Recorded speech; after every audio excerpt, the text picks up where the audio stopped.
Menyikapi ini, teman-teman semua, deklarator dan pendiri projo berkumpul menyatakan keprihatinan dan rasa duka yang dalam terhadap situasi ini. Kepada Pak Prabowo, kami kasih waktu 2 kali 24 jam, 2 hari, 2 malam untuk mengganti pucuk pimpinan Polri. Dan sampai Oktober untuk membersihkan anasir-anasir lama, kekuatan lama dari kabinet Prabowo Gibran. Majukan Gibran, ini ada apa tambahan? Majukan Gibran. Nah, ini adalah satu agenda penting juga karena kami mendengar informasi hari Senin itu Ketua DPR akan menerima Purnawirawan TNI Polri untuk menindaklanjuti surat resmi yang pernah masuk ke DPR.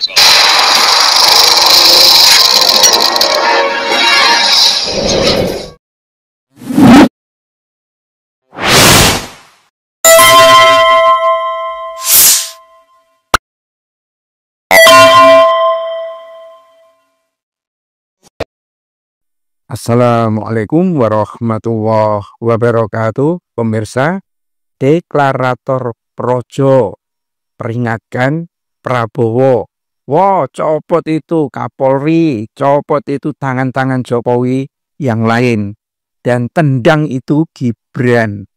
Luar biasa, pemirsa, kerasnya projo beberapa orang yang ada di meja yang sedang rapat itu, ya. Kenapa kok seperti itu? Ini adalah projo-projo yang sudah tersadarkan diri dari pengaruh Jokowi yang semakin hari ketahuan bengisnya, tipu-tipunya kepada rakyat Indonesia itu, ya. Dan inilah yang kemudian disarankan kepada Prabowo, ya, supaya segera copot Kapolri. Bahkan dalam pernyataannya diingatkan, copot itu Kapolri dalam waktu 2 kali 24 jam, artinya 2 hari. Kenapa seperti ini? Ya karena rusuh yang luar biasa di negeri ini, dan bagaimana Kapolri kayaknya tidak bisa membedakan antara orang yang demonstrasi menuntut pemerintah dan dewan, ya, dengan para perusuh yang malang-malang, ya. Dan ini saya kira adalah satu situasi, ya, yang membuat, ya, pemerintah Prabowo ini harus bertindak cepat, ya. Sayangnya pemerintahan Prabowo kayaknya ada sedikit ketakutan, mungkin terikat perjanjian dengan bosnya dulu, awas ya, kamu sampai mengganggu orang-orangku yang saya titipkan kepadamu, habis kamu. Mungkin ada itunya, pemirsa. Dan itulah yang membuat Prabowo itu kemudian mati langkah atau bahkan tidak berani melangkah, ya. Karena satu sisi memang dia menjadi presiden itu pengaruh besarnya dari Jokowi. Jokowi punya jaringan ke termul, ya, ke sembako dan lain sebagainya. Dan memang nggak kebayang kalau Prabowo itu tidak didukung oleh Jokowi, ya kalah lagi dan dikenal sebagai capres seumur hidup, tidak pernah menjadi presiden. Dan karena itulah perjanjian-perjanjian yang sebetulnya sangat merugikan rakyat itu akhirnya di-oke sama Prabowo.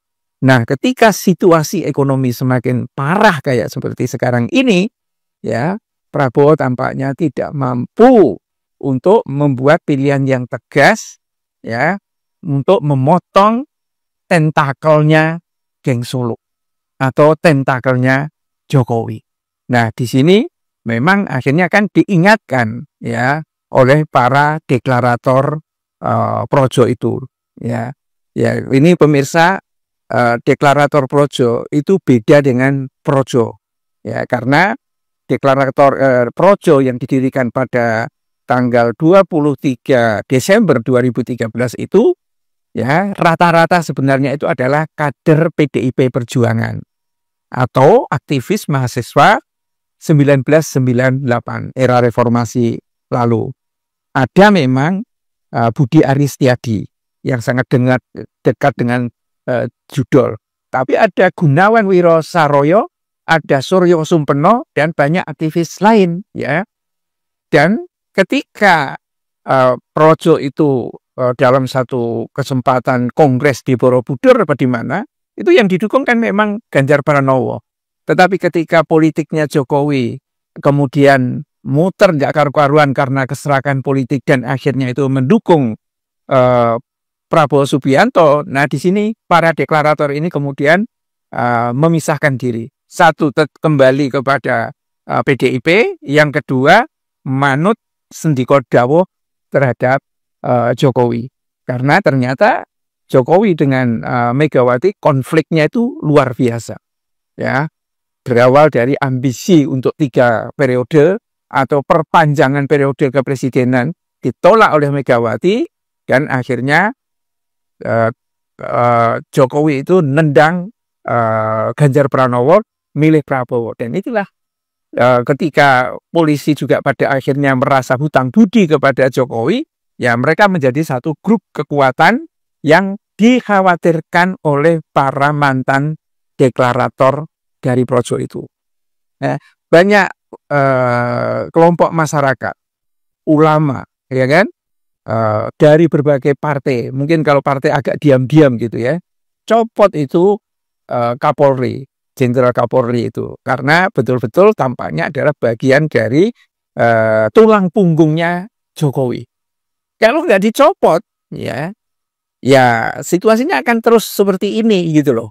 Ini walaupun Prabowo sudah didampingi oleh ketua-ketua partai dan Jokowi tidak ada di situ, Gibran tidak ada di situ, Budiari tidak ada di situ, waktu memberikan pers conference itu tetap tidak menunjukkan kemampuannya. Ini memang sangat disayangkan, ya kan?